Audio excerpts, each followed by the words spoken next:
Hi guys, I've spoken previously about maces, flanged maces, of the type I hope you can see here, where you have a metal shaft, a handle, and then flanges at the end that are usually brazed, sometimes forge welded on. The metal shaft, another picture there, the metal shaft is sometimes solid, sometimes hollow, and sometimes is perhaps has a filling up the centre like a piece of wood, for example.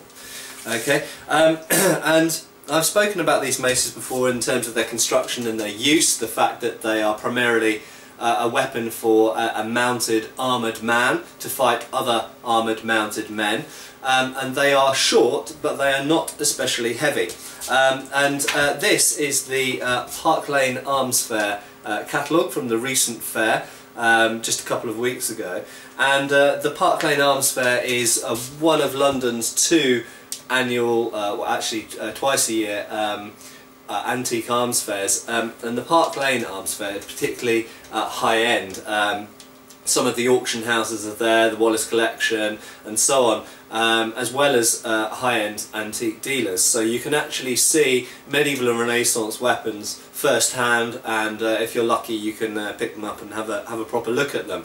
But one of the best things about the fair actually is the publication of this journal once a year, and in the past, this has been going since I think the 70s, in the past this has featured articles by people like Ewart Oakeshott, and Ewart Oakeshott put things in articles in here that he never put in any of his books, for example. And you can buy back issues through people like Ken Trotman Books, and I believe there's a link actually on the Park Lane Arms Fair website as well. But Clive Thomas has written an article about maces in this latest edition of the publication, and flanged maces specifically, from the period 1470 to 1510, I believe. And this was the kind of heyday of the flanged mace, as it were. You do find flanged maces that go right the way back to the 13th century, and flanged maces carried on in use into the 17th century. But they're really the iconic examples in museums and collections, and the period where it really seems to have reached its apex was this period around the year 1500, either side of that. And of course this is the same time when plate armour really reached its apex of both development and quality, in terms of the steel. You know, many armourers were using hardened high carbon steel for breastplates and helmets and so on, and of course the technical detail of how the armour is made reached its real height as well. And after about 1525, 1540, armour started to become less important on the battlefield for a variety of reasons. So in that real heyday of the armoured knight, the flanged mace was also kind of reached its height. There are some really good examples in here, and what I really thought I would put into a video is just to give you some examples of the length and weight, as this was something that came up in the comments to my previous video about maces, questioning the general size of them. And for those of you who perhaps your first contact with maces has been through film and TV, maces are often shown in movies and in artwork, you know, like fantasy book covers and things like that. Maces are often shown as being very big, whereas actually historical maces tended to be relatively small.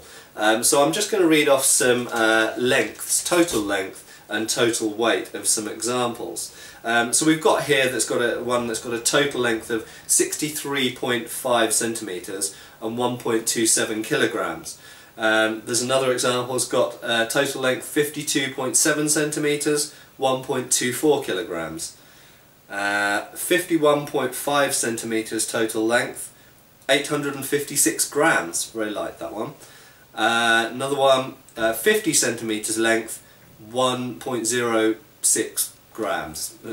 Yeah, 1.06 kilograms, sorry.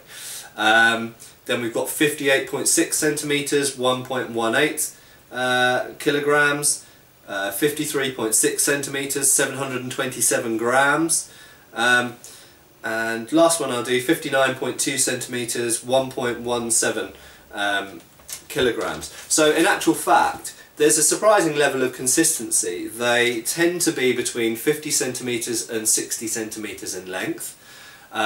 So shorter than a sword, it's about that long, about the same as the other example I showed, the replica example I showed in my previous video. And they tend to weigh about 2 pounds up to about 2.5 pounds on average, it seems, with some being under 2 pounds.